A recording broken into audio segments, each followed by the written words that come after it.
Muy buenas noches, amigas, amigos. Mi nombre es Manuel López Sáenz. Hoy es 27 de noviembre del 2018. Esta es la transmisión de Ciberterritorio Informativo número 15. Muy buenas noches a todas, a todos. Vamos a iniciar con los contenidos del día de hoy. Tenemos una noche muy fría en la Ciudad de México. La verdad es que bajó la temperatura de manera significativa. Buenas noches, Sinji Wok, Carmen Ortega, que se están incorporando a la transmisión. Muy buenas noches a todas, a todos que se vayan presentando a lo largo de la transmisión. Michelle Mariana, buenas noches, saludos a todas, a todos. Pues vamos a iniciar, amigas, amigos, con la transmisión del día de hoy, no sin antes recordarles que estamos transmitiendo todos los martes por YouTube, por Facebook en vivo a las 10 de la noche, de 10 a 11 de la noche aproximadamente, y también estamos subiendo los videos de las transmisiones al canal de YouTube Ciberterritorio Informativo Manuel López Sáenz, en el cual les pedimos que nos regalen su like, que compartan los contenidos para que poco a poco podamos llegar a más y más personas. Muchas gracias a todas, a todos. Vamos a iniciar con la transmisión del día de hoy. El primer contenido que he seleccionado para esta ocasión es una noticia, bueno, un artículo escrito por el literato y periodista José Blanco. Se publica el día de hoy en el periódico La Jornada y se titula La corrupción neoliberal. En los últimos meses, sobre todo en el contexto de la elección presidencial y ya en el proceso de la llamada transición, que estamos por supuesto a una semana de que ocurra el cambio de poderes a nivel federal en nuestro país, pues hemos escuchado reiteradamente hablar de pues el contraste entre el modelo político económico neoliberal que ha imperado en nuestro país durante los últimos 30 años y también a nivel internacional, con las consecuencias político-económicas, sociales que ya todos hemos conocido, de depredación, de construcción de desigualdad, de crisis social, de violencia, entre otros aspectos que nos ha arrojado esta vertiente económica neoliberal del capitalismo, llamado el capitalismo de mercado, del libre mercado. En contraparte, pues la implementación de un modelo político económico en nuestro país, por lo menos distinto a partir de la llegada del próximo gobierno, en el cual pues pretende caracterizarse con una fuerte vena social, con una política que voltee a ver a las clases menos favorecidas, a los sectores más vulnerables del país, y sobre todo pues que pondere lo político, lo social por encima de los intereses económicos. Entonces, en ese contexto, esta nota que quiero compartir inicialmente con ustedes, decíamos, escrita el día de hoy en el periódico La Jornada por José Blanco. La corrupción neoliberal, dice así: en grados y formas diversas, apunta Blanco, en todo el mundo el neoliberalismo como cuerpo de ideas para organizar la economía y la sociedad advino trayendo consigo la financiarización en el cerebro y en el corazón, la corrupción. Les son profundamente consustanciales, dice Blanco. No existe sin ese par de sustancias mezcladas que solo pueden ser nombradas por separado con fines de comprensión y análisis. Y aquí un primer aspecto: ¿a qué le llama Blanco la financiarización de las sociedades a nivel mundial con la implementación de este modelo político económico neoliberal? Bueno, precisamente lo que decíamos, este modelo político económico lo que propone es que prive por encima de cualquier otro interés lo económico, por encima de lo social, de lo político, por encima incluso de los propios estados-nación, de los gobiernos, de los pueblos, de las sociedades, lo más importante o lo más imperativo es el interés económico, pero además el interés económico de clases privilegiadas, de élites muy bien definidas que en contubernio con el poder político se han ido engrosando sus arcas, sus cuentas bancarias, y son prácticamente los monarcas absolutos de los países y de regiones continentales y a nivel mundial en materia de poder político, de poder económico, el cual incluso llega al ámbito no solo de la actividad económica lícita, sino también de las actividades ilícitas de la delincuencia organizada. Esta es una de las características fundamentales el modelo político económico neoliberal, nos plantea Blanco, y a eso se refiere cuando nos habla de la financiarización, es decir, priva lo económico por encima de cualquier otro interés, lo económico desde los intereses de élites claramente definidas y que son alimentadas precisamente por este modelo. Y por otro lado, el aspecto de la corrupción. Esta construcción de élites privilegiadas no es posible sino a partir de la ocurrencia de vínculos, de relaciones, de formas de interacción entre el poder económico y político que están permeados por una fuerte corrupción.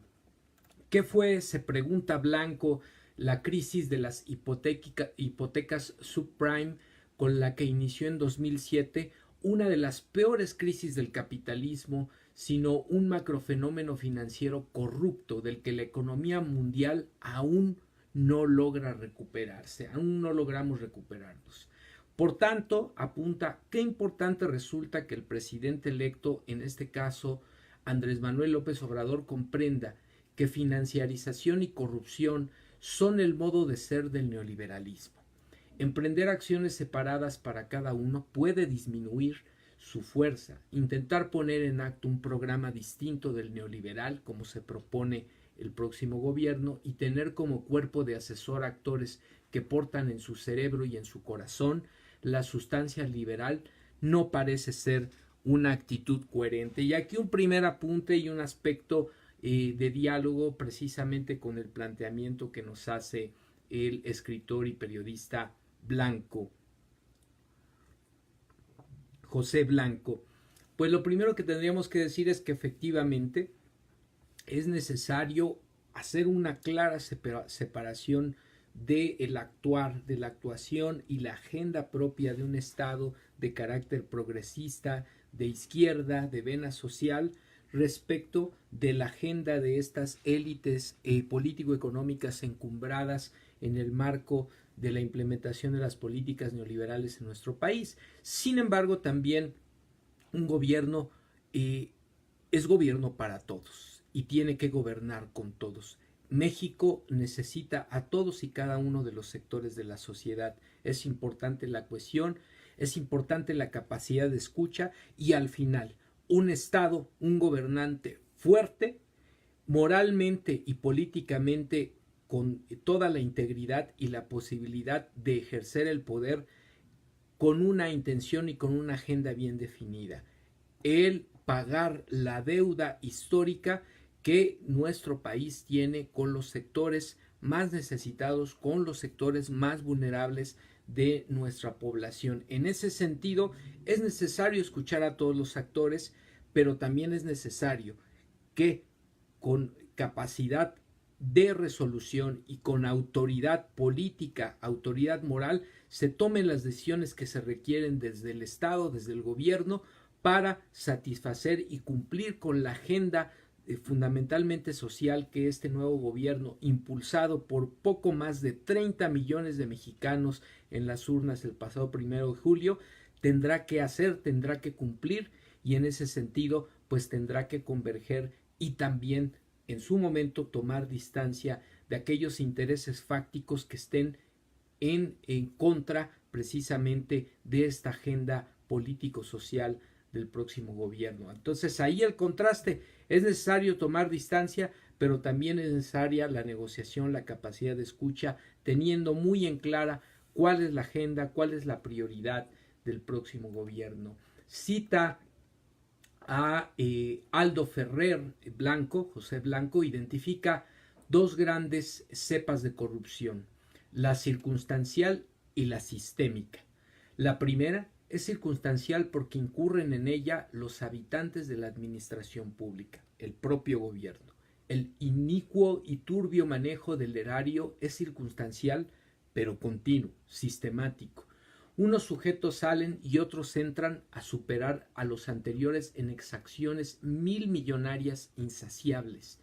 Esta corrupción, dice Blanco, es parte del neoliberalismo, la creación del individuo consumista, y este individuo consumista vale decir que está en las élites precisamente alimentadas por este sistema político económico, pero también en la masa, es decir, también se forma un consumidor que no forma parte de esa élite y que tiene precisamente como prioridad el consumo por el consumo mismo, y ahí es donde tenemos que tener mucho cuidado en lo individual, en lo colectivo, desde las familias, desde las escuelas, desde las comunidades, educar a los niños, a los jóvenes, educarnos todos en el cuidado de nuestras prácticas de consumo, cuándo es un consumo necesario, sustentable, y cuándo es un consumo por el consumo mismo. Entonces decíamos, la creación de un individuo consumista y acumulador sin freno de fortunas ingentes, resultado de la financiarización de la economía. Está a la vista en México el desastre social y nacional que estos gobiernos neoliberales, desde Carlos Salinas hasta Enrique Peña Nieto, nos han arrojado. La corrupción sistémica, por otro lado, ocurre poniendo el aparato del Estado al servicio cuasi exclusivo o totalmente exclusivo del capital privado, que este es otro de los aspectos que hemos visto en nuestro país y a nivel mundial, enriqueciendo sin brinda a los magnates de siempre y creando, por supuesto, nuevos millonarios continuamente, pero de manera muy focalizada. Así fue creado el inverosímil escándalo social del llamado 1%. El 1% de la población tiene lo que el 99% de la población necesitamos o carecemos. Ya hemos recomendado lecturas al respecto en otras emisiones, por ejemplo, el libro del 99% escrito por Hugo Stiglitz, el premio Nobel de Economía, Stiglitz, el premio Nobel de Economía. Al Estado se le sujeta para adoptar decisiones y políticas, continúa Blanco, que generan rentas privadas espurias, no necesariamente ilegales ni directamente redituables para quien las adopta, pero perjudican fundamentalmente el interés público, escribe Ferrer. Nadie puede esperar de esta corrupción sistémica desarrollo social y nacional, conceptos que no son parte del neoliberalismo actuante, es decir, le son ajenos o incluso son sus antítesis. Podríamos apuntar aquí al planteamiento de Blanco citando a el autor Ferrer, Aldo Ferrer. Los investigadores Viviana Medialdea y Antonio Sanabria de la Universidad Complutense, la financiarización de la economía mundial hacia una caracterización, es el título de la obra de estos investigadores Viviana Medialdea y Antonio Sanabria de la Universidad Complutense. Repito, la financiarización de la economía mundial hacia una caracterización. Esto derivado de o publicado en la revista Economía Mundial 2013 y una precisión ahorita que estoy comentando las recomendaciones bibliográficas, el libro al que hacía yo referencia, que previamente recomendamos en otra transmisión, es el 99%, el 1% lo tiene todo, el 99% carece de lo elemental, del premio Nobel de Economía Joseph Stiglitz. La precisión está hecha. Y bueno, vuelvo al texto. Escriben los investigadores Medialdea y Sanabria el mismo programa neoliberal que propicia y consolida la supremacía del capital financiero expresa su disposición a imponer una agenda favorable para sus intereses. La actividad financiera entonces no solo expande vertiginosamente, sino que también altera su composición en términos de mercados, productos y agentes protagonistas. Estos cambios tienen la profundidad suficiente para afectar la lógica que rige el funcionamiento económico. En la mayor parte de las economías, las empresas del sector no financiero, como resultado, la actividad económica se financiariza y da lugar a numerosos problemas que provocan, entre otras cosas, el debilitamiento de la demanda, la ralentización del proceso de acumulación y una reconfiguración social que perjudica a los trabajadores y beneficia fundamentalmente al capital, de manera particular en su fracción financiera, es decir, los grandes especuladores. Numerosos problemas que al final han desembocado en la actual crisis económica de tinte internacional en la que estamos sumidos y que desde luego las llamadas sociedades periféricas, como es el caso de la sociedad mexicana, nuestro país, pues vemos todavía y experimentamos con mayor crudeza.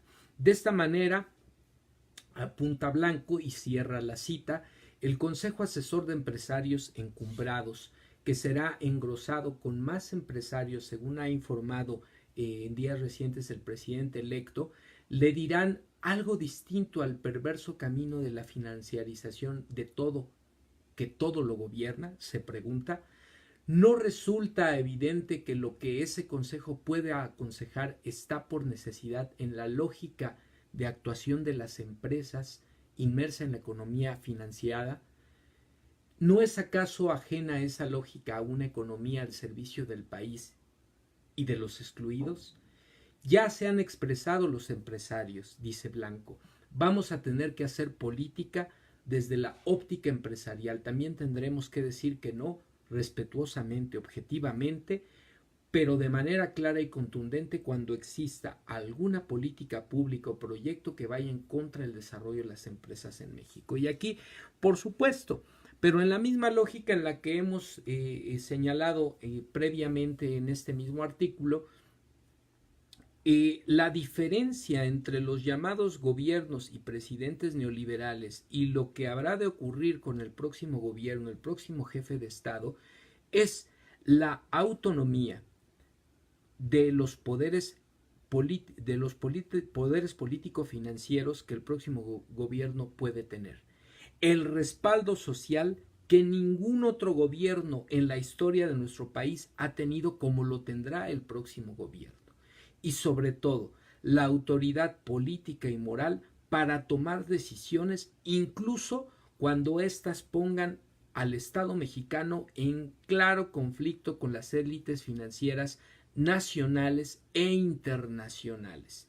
Por supuesto que los torbellinos, los huracanes estarán a la orden del día, pero también, por supuesto, lo que vamos a observar es el desempeño de un gobierno frente a el poder político financiero encumbrado desde el neoliberalismo, con el profundo respaldo de la mayoría de la sociedad mexicana, que dicho sea de paso, poco a poco habrán de sumarse otros sectores que a partir de los resultados pues estarán convencidos de la alternativa representada por el próximo gobierno. De ello no tengo duda. Tampoco, por supuesto, mi fe es ciega. Mi propuesta de lectura en este sentido es desde la crítica y también desde la acción, pero fundamentalmente lo que pienso en este momento es que todo gobierno, todo jefe de Estado tiene que reunirse, tiene que dialogar, tiene que escuchar a todos los sectores de la sociedad y al final ser él, con la responsabilidad y el respaldo de la sociedad, quien tome las decisiones desde la agenda que, a través del mismo proceso electoral sobre el cual fue ungido y favorecido con el voto de la mayoría, pueda tomar las decisiones y cumplir a cabalidad con la agenda propuesta.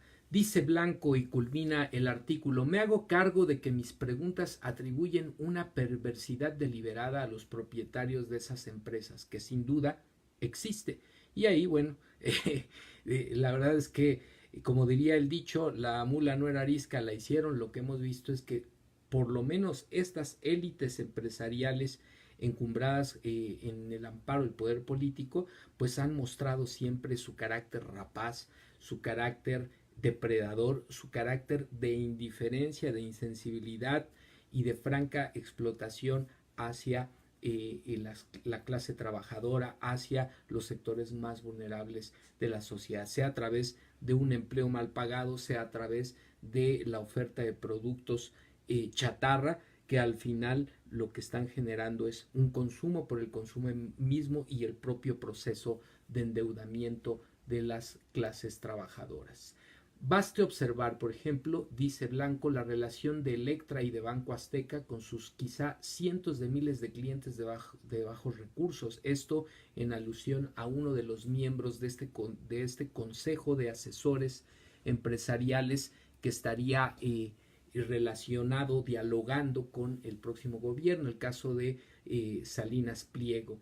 No obstante, no es solo eso lo fundamental. Esos empresarios lo ignoran todo sobre el sistema en el que viven. Son neoliberales porque nacieron ahí, aprendieron su lógica y la dominan y la exprimen acumulando millones y producen desigualdad. Pero justamente es preciso que el Estado pueda ubicarse por encima de esa lógica para que pueda arbitrar las brutales contradicciones que la desigualdad produce y, mejor aún, para llevar bienestar a los excluidos de siempre.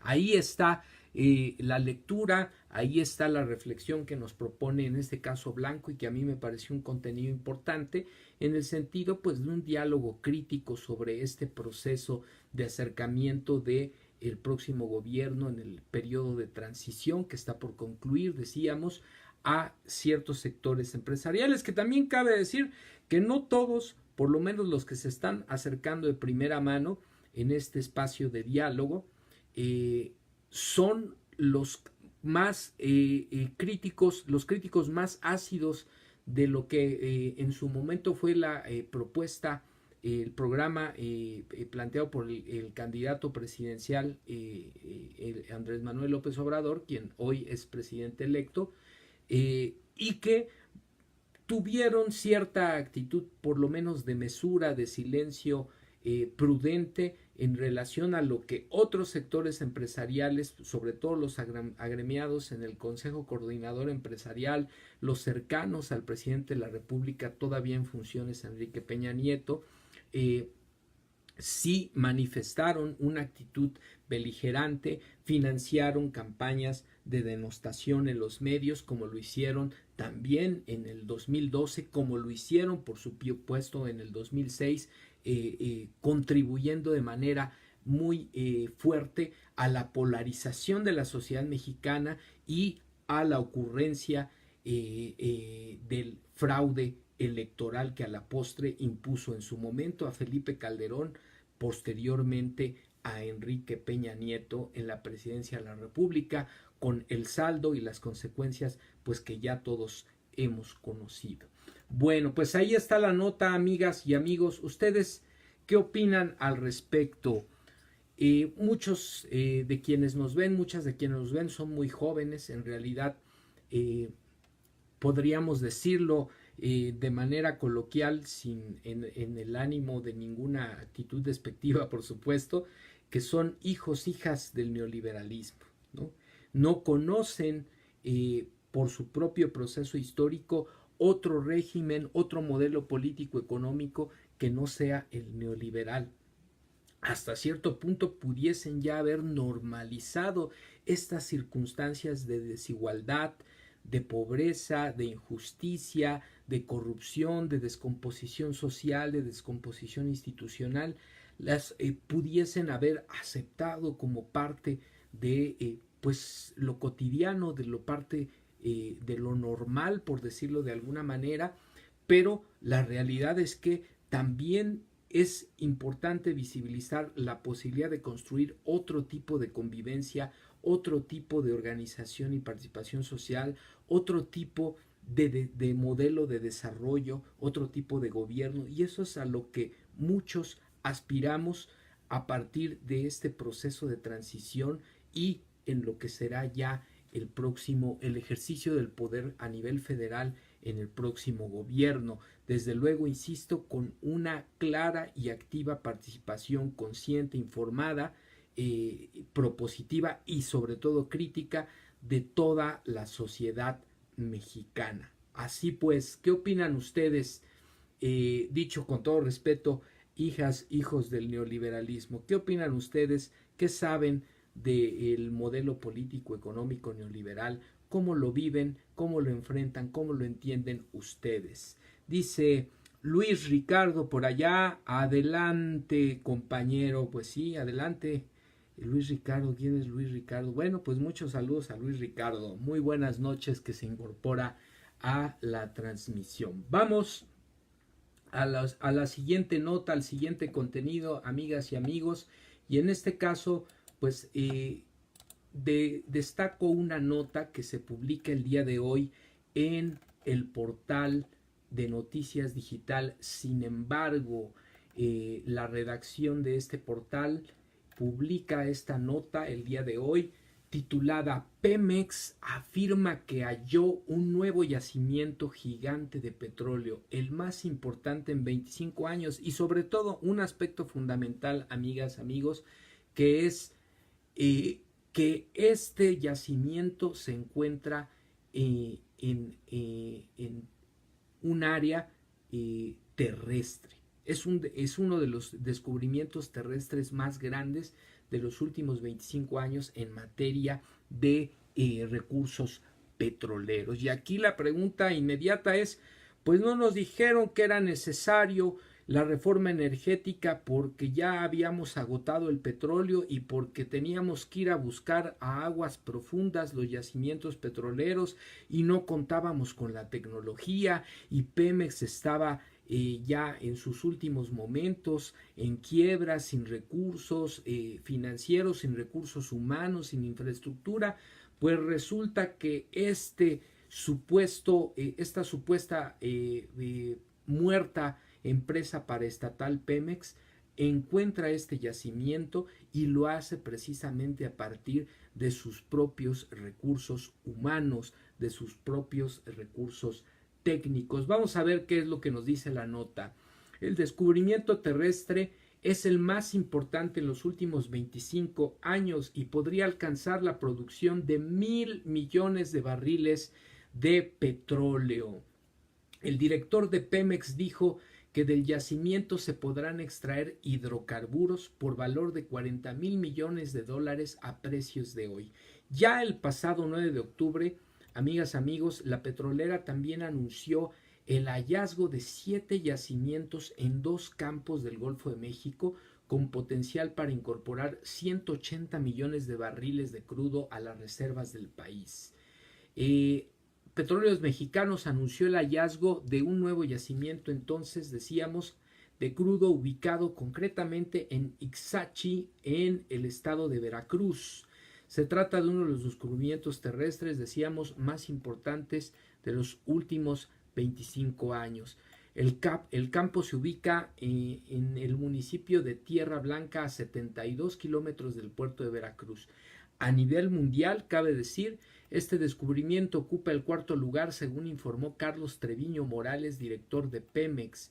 En el anuncio se destacó que gracias a varias generaciones de geólogos, geofísicos, ingenieros, investigadores, trabajadores y nuevas tecnologías que se iniciaron desde 1948, hoy se registró un importante descubrimiento para México que dará valor a presentes y futuras generaciones. Y insisto, es un esfuerzo de especialistas, de trabajadores mexicanos, de esta gran empresa paraestatal que es Pemex, que a pesar del el desmantelamiento, el saqueo, el abandono de los gobiernos neoliberales a esta empresa extraordinaria de nuestro país, importante para el desarrollo nacional. A pesar de ello, sigue dando frutos, sigue cosechando éxitos y hoy más que nunca con estos descubrimientos nos dice: Pemex está vivo y está listo para seguir acompañando el desarrollo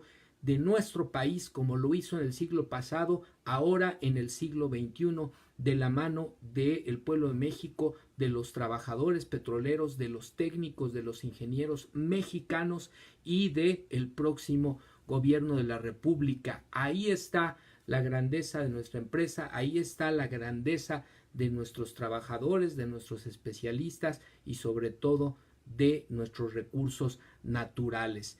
Estaremos a la altura y sabremos aprovecharlos para beneficio del pueblo mexicano, pues eso está por verse. Yo espero que sí sea así. Enhorabuena por este descubrimiento y un tache más a esta decisión equivocada de entregar a través de la mal llamada reforma energética los recursos que son de todos los mexicanos a las empresas extranjeras y también a la élite político-financiera nacional. No es para todos ajeno que muchos políticos involucrados, incluso expresidentes involucrados en el impulso y la imposición de la llamada reforma energética de Peña Nieto, han sido beneficiarios ellos y sus familias con concesiones para la explotación de petróleo, de gas, para la comercialización de gasolina en el país. Ese es el gran negocio y ese es el fondo del asunto. Esa es la diferencia entre una política económica neoliberal y lo que implicaría una política económica orientada a utilizar los recursos del pueblo para atender las necesidades de la población, como habrá de ser o se espera en el próximo gobierno. Dice Ara Muñoz: Esperanza García Palacios, para que se mantenga informada. Saludos.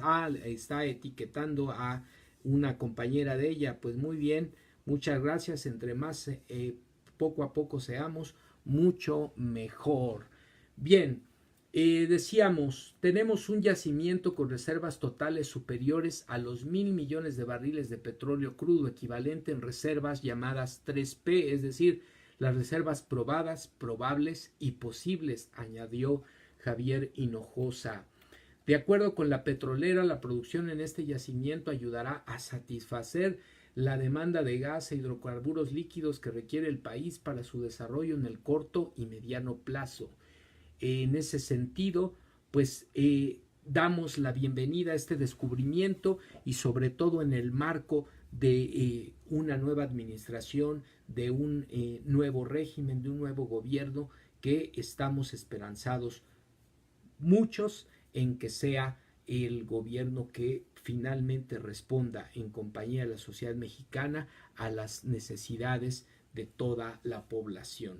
México para todos, no solo para unos cuantos, y ahí está una vez más Pemex al servicio de nuestro país.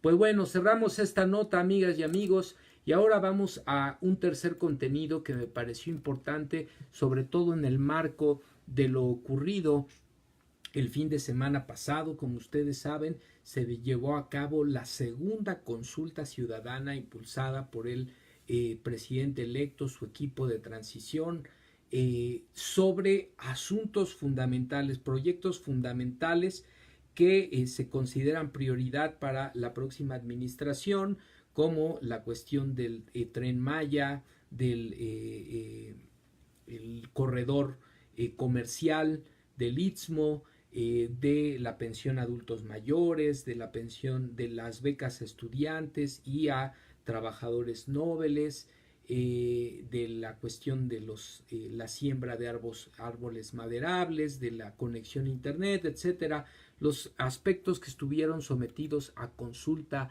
popular el fin de semana pasado.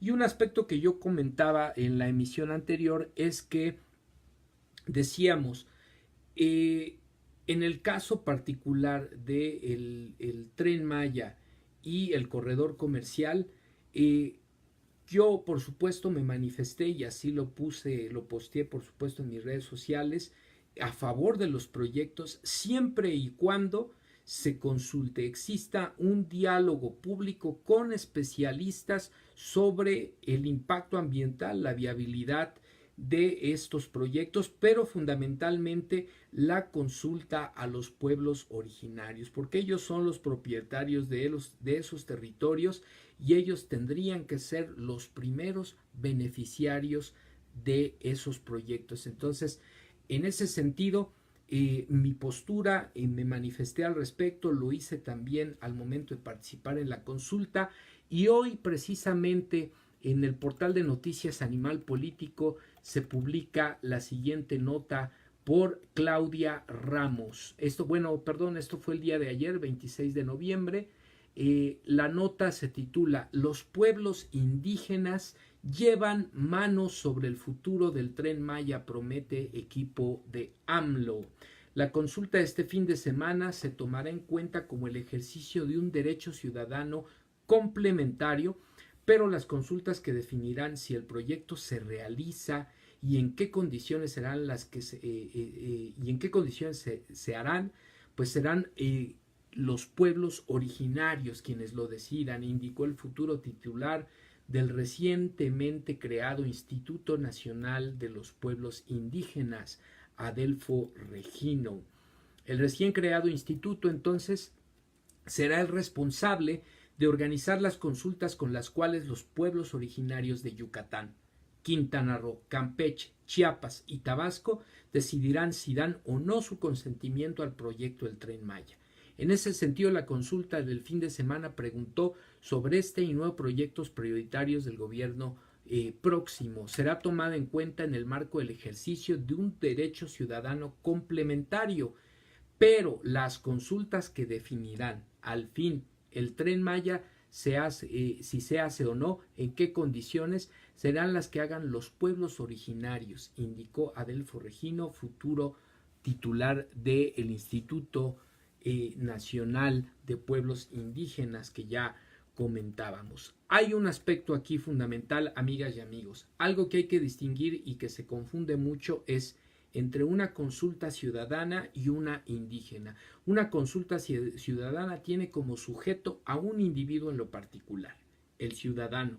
Es un derecho individual y a menudo es un pronunciamiento respecto de un sí o un no relacionado con algún proyecto, con alguna toma de decisión de carácter gubernamental. En cambio, una consulta indígena tiene como sujeto a un colectivo, llámese comunidad o pueblo, con una forma de organización social específica que se rige normalmente a través de sus asambleas comunitarias, y estamos entonces frente al ejercicio de un derecho de corte colectivo. Y aquí, bueno, pues lo que estamos viendo es precisamente que está contemplado, que está considerado que la toma de decisiones fundamental sobre estos proyectos que van a pasar por comunidades indígenas, que van a pasar por reservas ecológicas, pues tendrán que ser pasados a consulta por los actores fundamentalmente o directamente involucrados, beneficiados o en su caso afectados. Esa es la gran diferencia. Un gobierno que está acostumbrado y que está obligado y que asume esa obligación como parte de su responsabilidad de consultar y preguntar a los ciudadanos, de consultar y preguntar a los pueblos, a las comunidades, a todos los sectores de la sociedad, y tomar en conjunto las decisiones que involucran aspectos fundamentales para el desarrollo del país. Nunca más decisiones de escritorio, decisiones en lo oscurito o en contubernio con grupos de interés político económico que pueden incluso mangonear a los gobernantes en turno. Hoy estamos frente a la posibilidad, y eso es lo que debemos de defender y hacer respetar y promover esta cultura de la participación. Estamos frente a la posibilidad de un gobierno que lo haga en conjunto con la sociedad, que lo haga en conjunto con los distintos actores de nuestra sociedad mexicana. Eso es lo que está en juego, y eso es por lo cual un día sí y otro también los actores políticos, financieros, beneficiados de este régimen neoliberal y sus medios de comunicación afines descalifican, cuestionan, critican, incluso tratan de ofender, de ridiculizar este tipo de ejercicios, cuando es lo más natural y lo que verdaderamente respalda a un gobierno que se precia de ser democrático. Las decisiones se toman con el soberano y el soberano es el pueblo, es la ciudadanía, somos nosotros quienes trabajamos y pagamos impuestos. Esa es la gran diferencia y eso es lo que está en juego a partir del próximo sexenio. De acuerdo con el convenio, culmina la nota 169 de la Organización Internacional del Trabajo, firmado y ratificado por el Estado mexicano en 1990, la consulta a los pueblos indígenas tiene que ser previa a la decisión de realizar proyectos de desarrollo o infraestructura libre, sin coacción ni amenazas, informada, es decir, las comunidades deben de conocer los impactos ambientales y sociales del proyecto de buena fe, sin engaños y culturalmente adecuada, en su lengua y con respeto a sus formas de organización y de vida. En ese sentido, la consulta va a fijar el precedente de lo que van a hacer las demás y por eso hay que ponerle mucha atención y cuidado. El diálogo de buena fe es la base porque claramente se puede expresar qué tiempos y qué presupuesto se tiene y la gente entiende, puede comprender y entonces ahí se establecen los acuerdos más que ir con la idea de que hay que engañarlos, dorarles la píldora, hay que hablar claro y así se construyen los acuerdos, consideró Juan Carlos Martínez del equipo de Regino, el responsable del próximo, decíamos, Instituto Nacional de Comunidades de Pueblos Indígenas. Entonces, la consulta se habrá de llevar a cabo antes de iniciar la construcción de los proyectos. Esta consulta va a implicar un diálogo en asambleas comunitarias, va a implicar que los especialistas vayan a informar a las comunidades, va a implicar que haya información en las lenguas originarias de estas comunidades, de estos pueblos, es decir, va a haber información y contenido fehaciente, claro, fidedigno sobre las implicaciones de estos proyectos y ellos, nuestros pueblos originarios, serán quienes tomen al final la decisión. Enhorabuena pues por este planteamiento, por esta iniciativa que redondea de manera adecuada el ejercicio ya iniciado de las consultas ciudadanas por lo que será el próximo gobierno. Pues bueno, amigas, amigos, cerramos aquí la nota y pues ya nos acercamos al cierre del contenido del día de hoy, pero particularmente llamó mi atención desde el día de ayer y el día de hoy una noticia que nuevamente nos pone frente a lo que es, a lo que implica en lo real, en lo concreto, en lo cotidiano, estos grupos político-económicos de élite que se han formado, que se han fortalecido, que se han enriquecido y generado al amparo del modelo político-económico neoliberal. Y es que el caso de la muerte de este funcionario del Instituto Nacional de Acceso a la Información del INAI, Carlos Bonín, pues nos pone en un escenario, por decirlo amablemente, de incertidumbre, por decirlo en otro tenor, pues de mucha suspicacia y por decirlo más fuerte, pues de confirmarse las sospechas, estamos frente a lo que pudiese haber sido el atentado contra la vida de un funcionario por intereses de carácter político, económico, de grupos muy claramente definidos. A continuación vamos a leer la información y comentamos la relación que yo empiezo a develar de la muerte sorpresiva de este funcionario. El portal de noticias La Silla Rota publica hoy esta nota, bueno, el día de ayer, perdón, 26 de noviembre, la redacción del portal La Silla Rota. Se titula la nota: ¿Quién era Carlos Bonín, el comisionado del INAI? Esta mañana, el día de ayer, Carlos Alberto Bonín, comisionado del INAI, se decía primero falleció a causa de un infarto cardíaco, pero el día de hoy, hace algunas horas, se supo que el funcionario falleció de un infarto en el hospital, pero la causa original de su deceso, o lo que a la postre llevó a su deceso, fue que el funcionario cayó del 5º piso del edificio del Instituto Nacional de Acceso a la Información, a una hora atípica en donde hay poca gente en el edificio. Se dice que el funcionario acostumbraba a llegar muy temprano a sus funciones y de pronto estaba en el roof garden del 5º piso del edificio y cae desde ese 5º piso, y eso es lo que a la postre lo lleva a la muerte. Entonces es una situación que a todas luces es atípica, extraña, irregular, y que llama nuestra atención sobre las posibles investigaciones o las investigaciones que posiblemente este funcionario estaba realizando y qué relación pudieran tener con su intempestiva e irruptiva muerte. Pues dice aquí la nota: el maestro Carlos Bonín Herales fue nombrado comisionado del INAI apenas en abril de este año.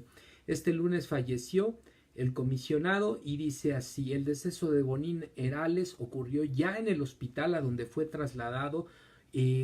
Poco tiempo después perdió la vida. El maestro Carlos Bonín Herales fue nombrado comisionado del INAI, decíamos, apenas en abril pasado. Era licenciado en Derecho y maestro en Derecho Internacional, y previo a ser comisionado fue el responsable del área de transparencia del Senado. Y aquí empieza a conjugarse una serie de factores que es lo que a mí me llama mucho la atención. Estaba encargado de la auditoría de las cuentas del funcionamiento del Senado de la República. Fue titular de la unidad de transparencia de este órgano legislativo, secretario particular de la Procuraduría General de la República durante el tiempo en que Arely Gómez fuera la titular, y director general adjunto de la Secretaría de Salud. Asimismo, fue asesor jurídico de proyectos especiales en Grupo Financiero Vector, coordinador de asesores de la Fiscalía especializada para la atención de delitos electorales, asesor jurídico de la Suprema Corte de Justicia de la Nación, así como asesor de la Secretaría de Hacienda y Crédito Público y en la Organización de los Estados Americanos. Es decir, este funcionario tenía acceso a información de primera mano, y también seguramente a casos de corrupción de funcionarios del más alto nivel involucrados con empresas, con élites financieras también, que han obtenido contratos y que se han enriquecido al amparo del poder público, del poder político. Entonces es aquí donde las cosas empiezan verdaderamente a sonar muy mal, amigas y amigos. Y entonces busqué información al respecto y encontré lo siguiente. El 3 de octubre de este año, es decir, el mes pasado, salió una noticia, esto en el portal de noticias El Siglo de Torreón. Dice así: el INAI ordena, el Instituto Nacional de Acceso a la Información ordena a la Procuraduría General de la República revelar la investigación por el caso Odebrecht. ¿Qué es el caso Odebrecht? El caso Odebrecht está vinculado a delitos por los cuales se habían abierto expedientes relacionados con la actuación de servidores públicos que presuntamente pudieran haber sido sobornados por la empresa constructora para obtener proyectos, para obtener contratos para desarrollar infraestructura vinculada al gobierno de nuestro país. Y ya hemos sabido de los casos de corrupción de esta empresa con gobernantes de otros países, tanto en Latinoamérica como en el caso europeo. Pero aquí empiezan a aparecer las cosas. En la sesión del martes, recuerden que esta nota está fechada el 3 de octubre, los comisionados del INAI rechazaron un proyecto del comisionado Rosendo Monterrey. Tiene un nombre muy particular, Rosendo Eptieni, Monterrey, que confirmaba la reserva de información de la Procuraduría General de la República por tratarse de una carpeta de investigación aún en trámite. Es decir, este comisionado del INAI planteaba que se reservaran la información de la investigación de Odebrecht por considerar que todavía estaba en curso. Sin embargo, la mayoría de los comisionados del instituto dijeron no, aquí se debe de privilegiar el principio de máxima publicidad de interés público de la sociedad para conocer qué es lo que ha ocurrido y cuáles son los hallazgos de las investigaciones. Entonces, aquí viene el asunto. Los comisionados Patricia Kurtzin, Blanca Lilia Ibarra, Francisco Acuña, Óscar Guerra, Joel Salas y el hoy fallecido Carlos Bonín rechazaron el proyecto del comisionado Monterrey y ordenaron a la Procuraduría General de la República entregar una versión pública de la información solicitada. Entonces aquí las cosas empiezan a oler, por supuesto, muy mal, porque precisamente, amigas, amigos, el día de ayer, y esta nota la publica el portal de noticias Animal Político, está firmada por Arturo Ángel, la Procuraduría General de la República anuncia que no abrirá el caso Odebrecht pese a orden del INAI. Lo clasifica a 5 años y estos son sus motivos. Es decir, ayer fallece uno de los asesores, uno de los funcionarios del INAI que ordenaron a la PGR a abrir el expediente de Odebrecht, y ayer mismo que fallece inexplicablemente cayendo del 5º piso del edificio de aquel instituto, la PGR anuncia que no abrirá el expediente y lo clasifica por 5 años. La dependencia argumenta cosas como que se puede dañar el buen nombre de los involucrados o que el caso puede quedar impune para no transparentar ningún dato. La Procuraduría entonces no transparentará, dice, al menos durante los próximos 5 años la investigación que tiene abierta y en integración por los presuntos sobornos a funcionarios mexicanos de parte de la constructora Odebrecht, pese a que el Pleno del Instituto Nacional de Acceso a la Información le había ordenado que lo hiciera. Esto, como lo decíamos, el pasado 2 de octubre. A continuación se detallan los principales argumentos que la PGR expuso. La información en un caso es reservada. Leyes expresamente lo señalan. 2. Se interpuso un amparo contra el INAI y aún no se resuelve. 3.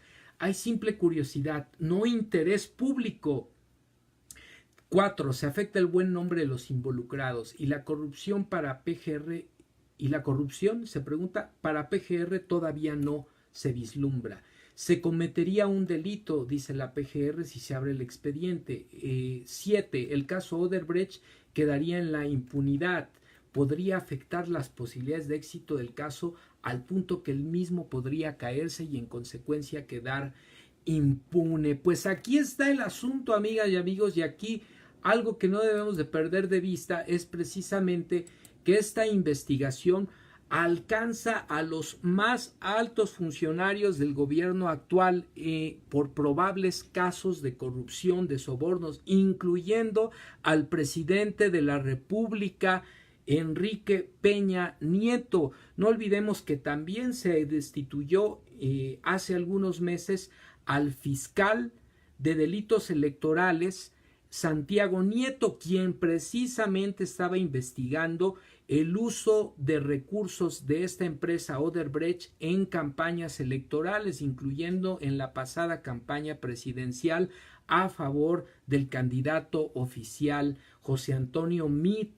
Entonces, estamos ante una situación verdaderamente grave, por decirlo barato, llena de suspicacia, por decirlo más fuerte, llena de muchas sospechas fundadas, y por decirlo con mayor claridad, estamos ante un probable caso de homicidio por parte de grupos que pudiesen haber resultado afectados por las investigaciones y por el dictamen que en conjunto con otros funcionarios del INAI este funcionario, Carlos Bonín, había solicitado el mes pasado a la PGR que se abriera el expediente de la investigación Odebrecht y que se conocieran los alcances hasta el momento de las investigaciones y por supuesto los nombres de los implicados en casos de corrupción, porque estamos hablando de funcionarios públicos que fueron sobornados por esta empresa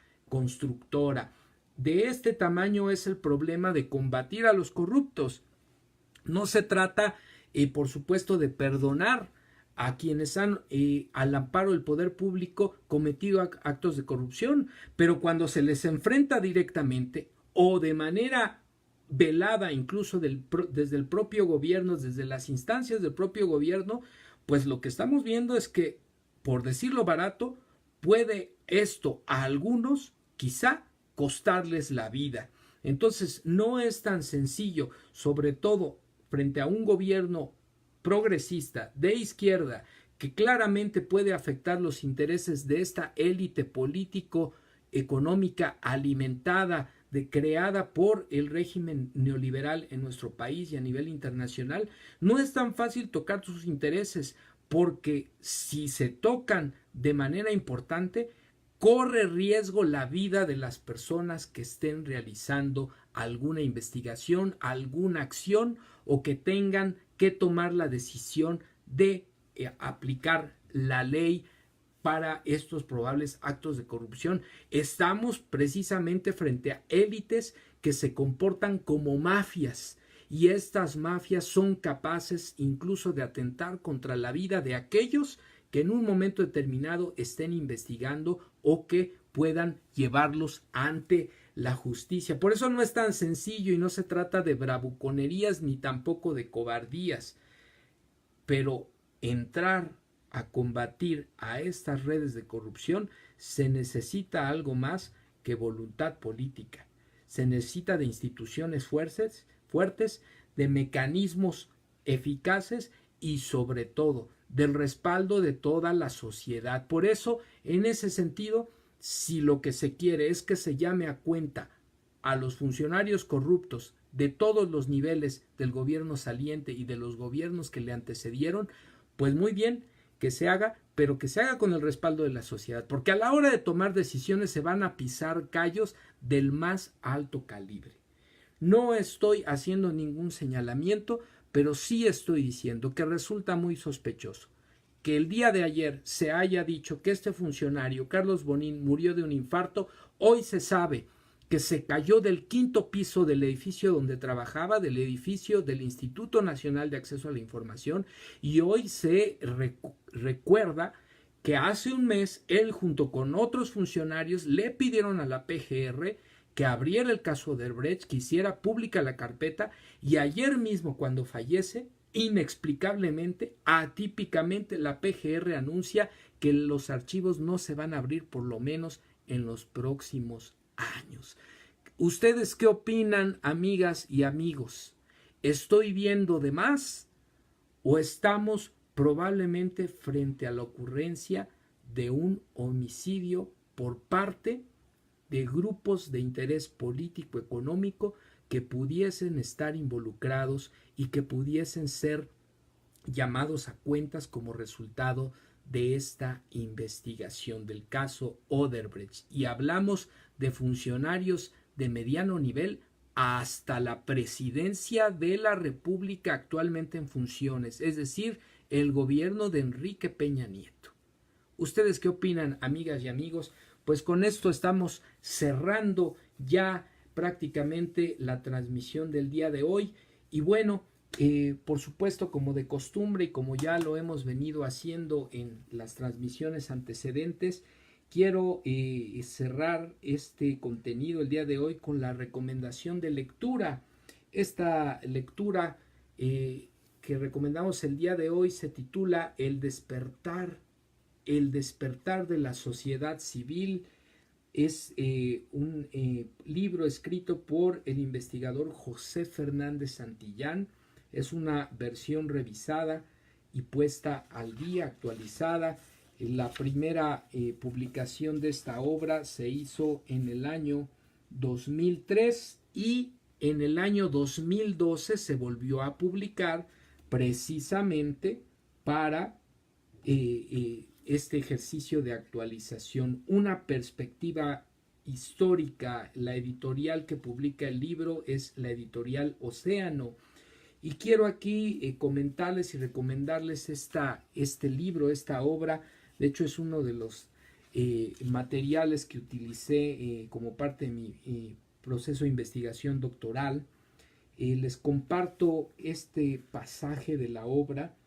Dice así: de la parte cultural, interesa destacar la manera en que la clase en el poder logra reproducir, por medio de los aparatos ideológicos, entiéndase medios masivos de comunicación y otros, su propia concepción del mundo. Cuando la clase en el poder posee la hegemonía cultural de la sociedad, es también una clase dirigente. Cuando pierde el control ideológico, simplemente queda como clase dominante. Gramsci convoca a la lucha de ideas oponiendo la cultura revolucionaria a la cultura imperante. Contra la hegemonía cultural de la clase en el poder, propone la lucha contrahegemónica en el terreno de la cultura de las clases subordinadas. Entonces, como un medio de construcción de contrahegemonía y por supuesto de construcción de una sociedad más activa, más participativa, más organizada, más involucrada en la toma de decisiones, la llamada sociedad civil.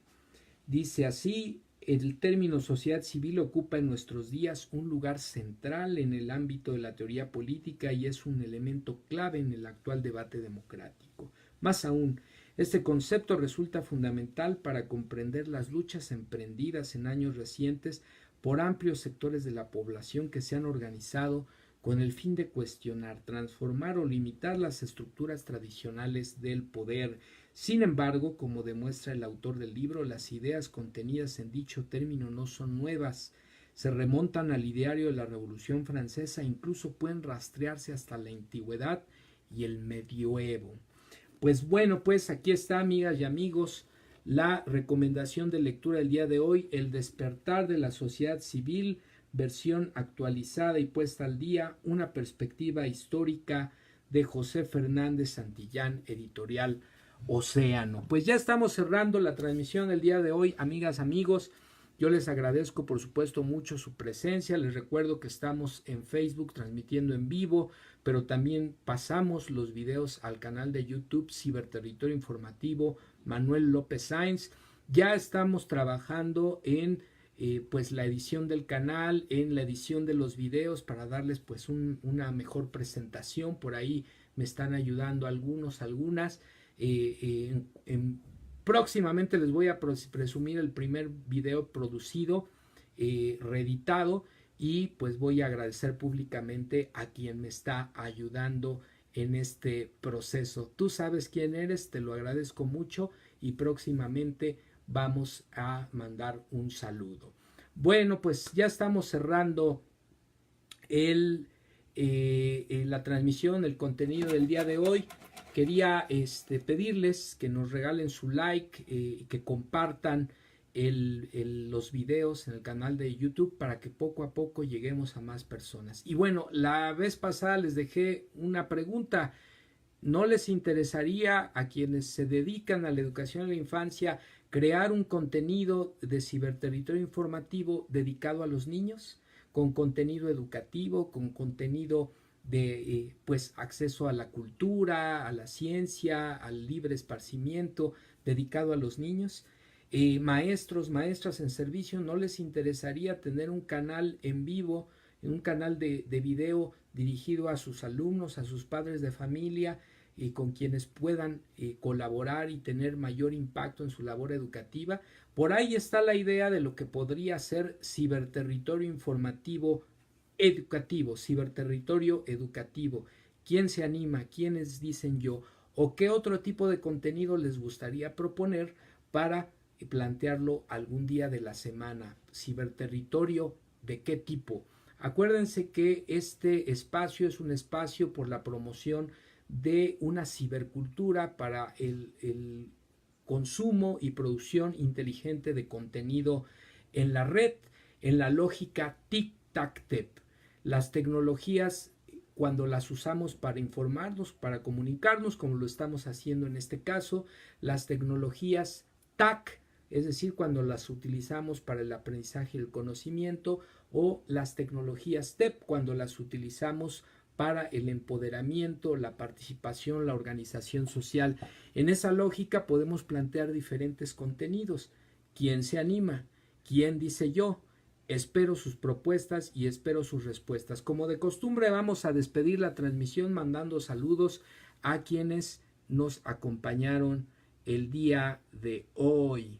Bueno, pues ya estamos cerrando. Shinji Walk, saludos. Carmen Ortega, saludos. Michelle Mariana, saludos. María Bonita, saludos. Jacqueline Pantuso, saludos. Yasmín Martínez, saludos. Lore TL, saludos. Adriana Adi Adrix, saludos. Mari Price, Steve Tam, saludos. Lore Benítez, saludos. Ara Muñoz, también saludos. Clara Cruz Fernández, saludos. Ya estamos despidiendo. Vane Retana Vaz, saludos. Angélica Mendoza, Mariana Atamila, saludos. Luis Ricardo decía adelante compañero. Ara Muñoz, Esperanza García Palacios nos decía que se mantenga informada, saludos. Bueno, etiquetó a alguien en la transmisión. Marcela Toral, saludos. Blanquita EH Cantú, también muchos saludos. Juana Flores, saludos. Beatriz Jiménez, también saludos que estuvieron por aquí. Ari EG, saludos. Valeria Peña, muchos saludos. Maribel López, saludos. Mariana Tamila, gracias por la recomendación bibliográfica. Y dice sí, no sé, ¿a qué dice sí Mariana Tamila? No sé si nos dijo sí a lo del contenido. Pues si es así, adelante. Bienvenidos. Lauris P. de López, saludos. Pues bueno, amigas y amigos, les agradezco mucho su presencia el día de hoy. Esto fue Ciberterritorio Informativo en su edición número 15, hoy 27 de noviembre de 2018. Mi nombre es Manuel López Sáenz. Muy buenas noches. Hasta la próxima.